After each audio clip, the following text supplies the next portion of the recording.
Hey guys, today we're gonna be equipping Simply Draw. It's an app where you can learn how to draw super duper cool things, and it's a lesson. So get your pencil and eraser out, and I'll be waiting. Done? Well, let's jump right into Simply Draw.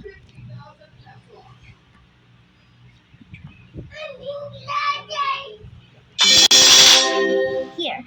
I can't go back to the start, so let's go and find some animal pages. Now that we know how easily we can make an object more realistic by adding patterns to it, let's draw this cute little gecko together. Step by step, from a simple outline made of basic shapes to a fully shaded and textured drawing. Let's begin by sketching the main shape of the body. We're going to draw a small gecko, so make sure you don't fill the entire page. Here's a pencil sharpener, just for size reference. I'll start with a slightly curved line for one side, and then mirror it with another curved line facing the first. Don't worry about getting it perfect, we're just practicing right now. Like me. Now, let's add the head. I'll lightly sketch extra two curved lines facing each other right on top of the previous ones, then connect them with a tiny curved line. Geckos come in many sizes and shapes, so whatever your lines look like, I'm sure it's gonna come out great. Draw any line that you want. Outline the body and the head. Don't worry, I can wait. Ready? Sure. For the tail, first, draw a small dot to mark where the tail ends. Look this way. Pipilo RJ sa baba. Kay Papa. Kay Papa. RJ kay Papa yung pink pillow.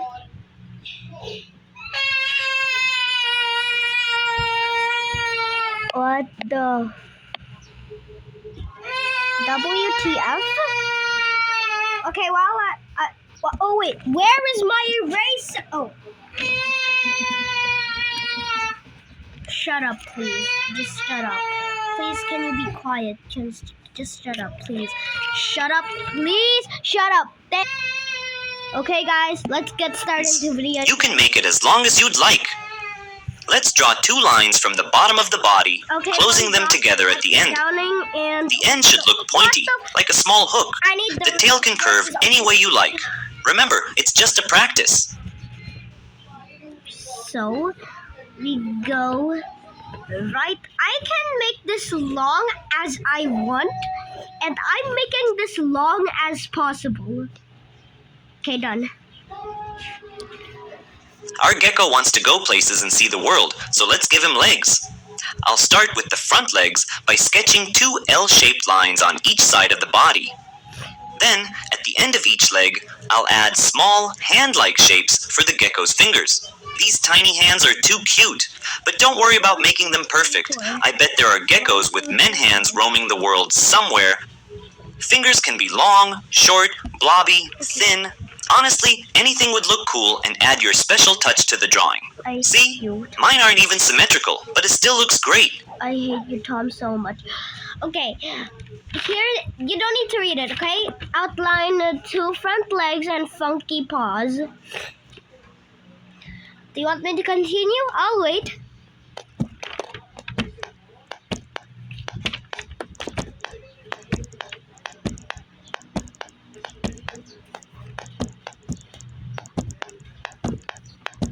Too long. Done? Sure. Our gecko never skips leg day at the gym, so for its hind legs, I'll draw the same L shapes in the opposite direction, but wider and slightly thicker, and add those cute little hands. Or feet? Anyway, gecko's hands come in many different shapes, so truly, don't worry about how you draw them. Okay, add two black legs and paws. What do you mean paws? Okay, I'll color them black, I guess. Oh, back legs. Paws. But color them black. Don't worry, gecko's hands are sometimes black. I think so, I guess. Don't worry, I'll be waiting. I'm already doing the shading. What am I doing? Already starting to look like a gecko. Now, let's draw its eyes. Let's sketch 2 simple circles that extend just a little outside the shape of the head. I guess he needs that to notice every single unlucky fly around. Don't you just love geckos? Then, add 2 curved lines next to each eye to give them that distinct bulging effect. What the? That looks like a bulging. Awesome! Let's add some shading to give it just a bit of depth and dimension. Let's begin by filling in the eyes with a dark tone. I'm shading almost the entire circle, leaving a tiny white spot at the top of each eye for a catchlight. This little detail will make the gecko look more lively. They look so cute, Tom. Now, let's add some shading to the body. Oh wait, by the way, if you don't know why am I calling the video Tom, it's because that Tom is like the voice thing. And yes, he's an artist and a teacher. He can also teach us how to draw, so that's why he's the owner of Simply Draw. I'm going to shade in patches, working in small sections. I hate it. Start with a dark tone near the edges of the head, then gradually fade it toward the center. Now moving to the body of the gecko, gradually shading in patches. Make sure your shading isn't too dark. Soon enough we'll add patterns, and we want them to really pop. For the tail, I'll shade along the edge, letting the tone fade toward the middle to create a smooth, rounded surface. I'm not going to spend too much time perfecting my shading here. We're going to add a cool pattern real soon. Why is it purple? I thought it was black. Now I need to get a color. Great.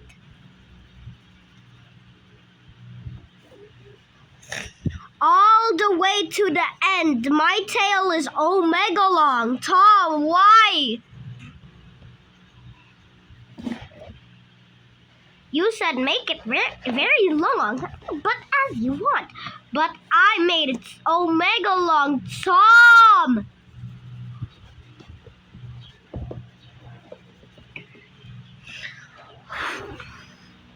That almost took me for hours. For the legs, I'll add some gentle shading around the joints and where they connect to the body. This will help them look more three-dimensional.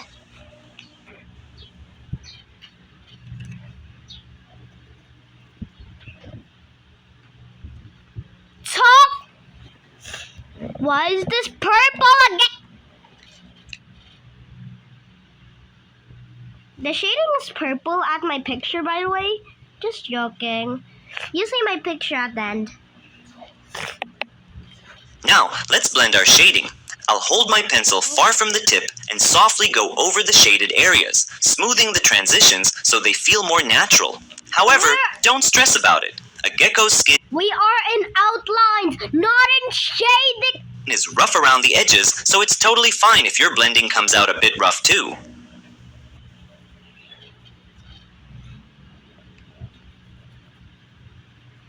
I hate you, Tom.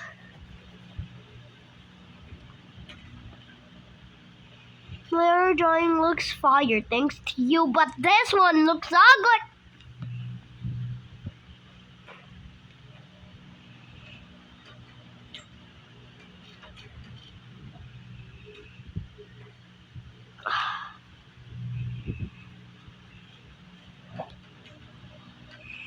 I hate Tom. I'm literally getting bored of drawing. You know what? Smoother. Blend the tones together for a smoother look. Our gecko is already looking much more realistic. Let's finally add a pattern to make our gecko's skin feel more lifelike. First, let's create a spotted pattern along the back. Ready to see how it really makes it pop? We're going to arrange a bunch of these on the gecko's back to create a cool and unique pattern. Now we're going to play with the size of this shape and make it larger, then smaller again. Play? What do you mean play?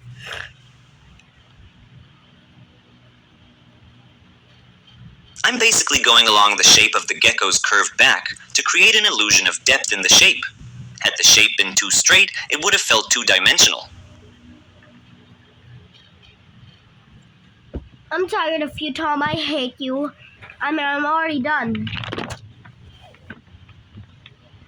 Now, let's add a couple more beneath it.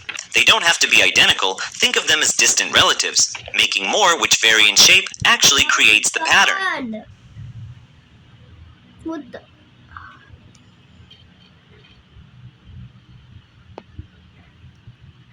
Oh my god. This at this here, it looks like an egg. This one, perfect. Add a pattern to the gecko's back. So continue. Now we'll just add some dots which fit the smaller areas on the gecko to represent a pattern there.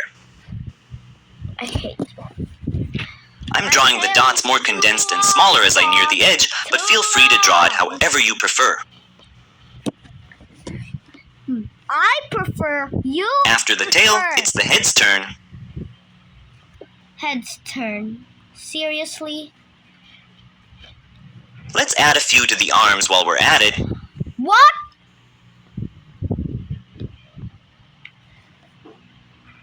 Sprinkle some here. No. No. And here.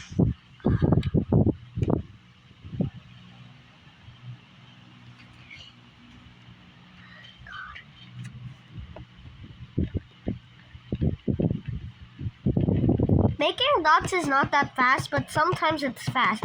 Like you just put your pencil at the edge and sometimes it could like utas, but it won't. This is like Mika. Oh, there's another Mika. I grabbed another Mika. And there you have it. You've just created your first patterned animal. It gives it a whole new layer of realism.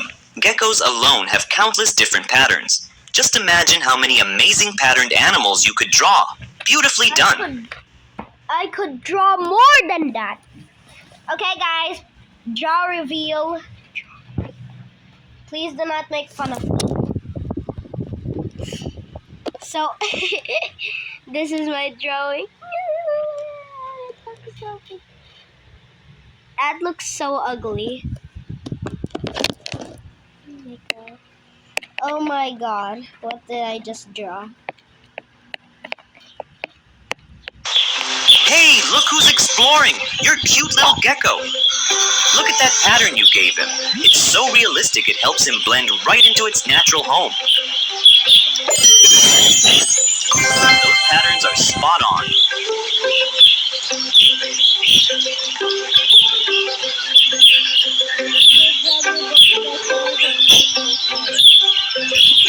Goodbye, little gecko.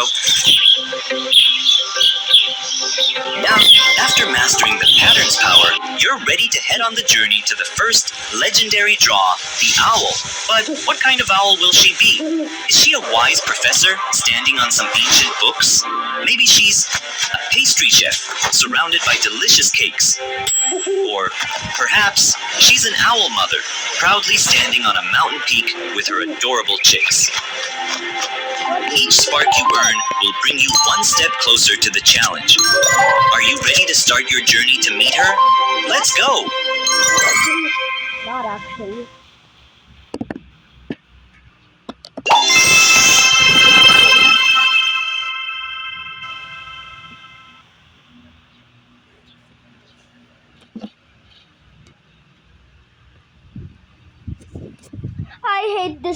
I hate this gecko. It's so fat and thick. I hate it so much.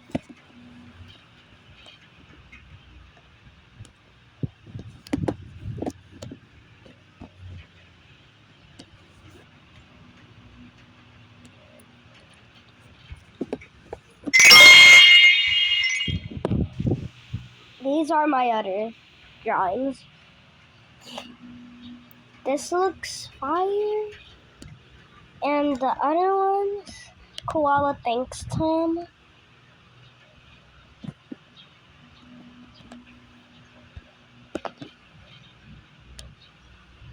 Panda.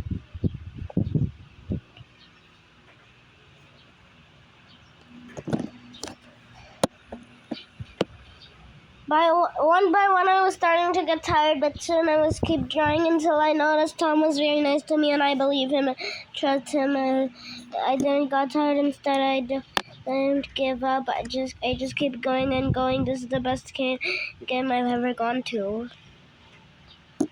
Gecko. I hate this gecko. I hate it. I hate this gecko. It's so fat and thick. I hate it so much.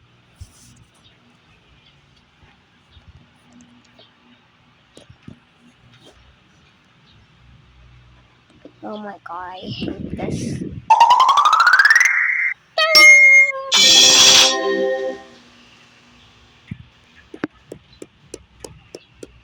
Guys, what do you want to draw? I see a live chat, and you guys are like saying animals, but also some of you are saying cute. Let's go to cute. Okay, guys, what do you want? Cupid, koala, so many more. You want kitten? Okay, guys, let's go. Kitten shading details. This looks cute. The shading. Okay, outline. Let's draw this adorable little How did you do that so fast? Tom, we haven't go to the lesson yet. kitten together step by step, from a flat outline made from basic shapes to a fully shaded and textured drawing. Yep, I know. This is all we're gonna draw for this step, but where do we begin? Well, let's take a look at a reference photo of a kitten. I chose this photo because there's something in this kitten's expression that really caught my eye, so I feel like it would be a great image to take inspiration from. If we broke this subject down into simple shapes, which shape pops out to you the most? To me, it's the circle of the entire head. Kittens have such soft features, so of course their heads are just fluffy circles. Now, draw along with me, and with light, soft pencil pressure, mark a circle in the middle of your page, not too big or too small. When drawing a circle, I like making a few circular motions in the air a few times, and when I feel confident enough, I lay my pencil down. This is just a little guide we're marking for ourselves, so don't stress about it. I did it too bright. Okay, guys, just wait for me.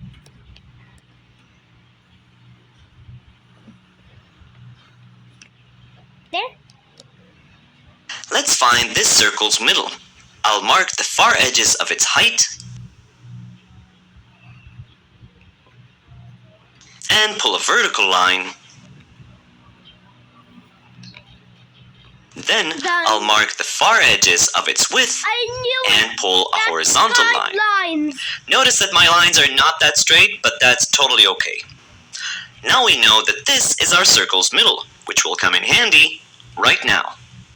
When taking a closer look at the shape of the head, we can see it's not a perfect circle, it's a little squashed down here. So what I'm going to do is I'm going to divide this part into thirds, just by eyeballing it. Now this mark will be the new bottom of the head, and this mark above it, we'll use it to draw the nose, but that's for later. Right now, let's just use this bottom mark to create a new line for the bottom of the head. Welcome to part 6. No. And erase the old one. That's why it's so much better to mark guides with light pencil pressure. That way, you can erase and refine your lines with ease. Where it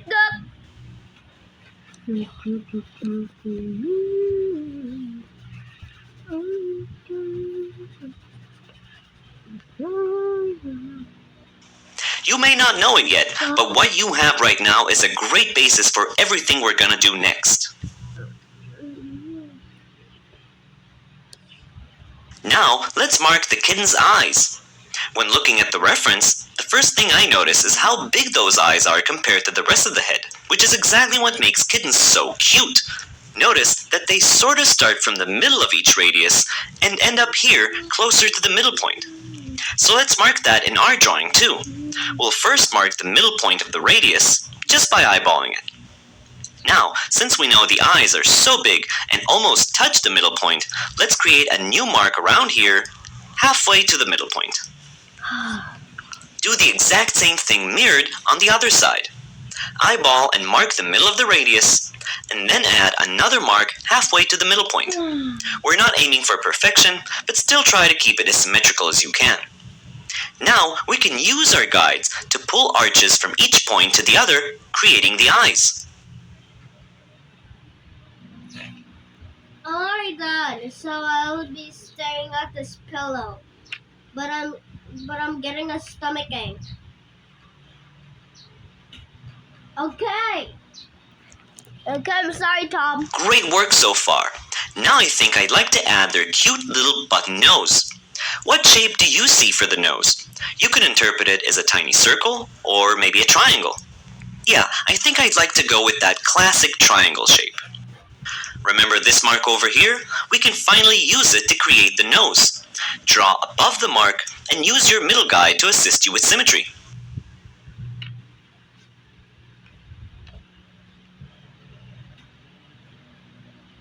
Actually, I'm gonna erase this nose a little bit. The triangle I was trying to make ended up looking more like a trapezoid, so I'm just gonna refine it a bit. Trapezoid. Wait, I'm gonna search it up on Google, not on our phone. A trapezoid looks like a triangle, but it has a line in the middle.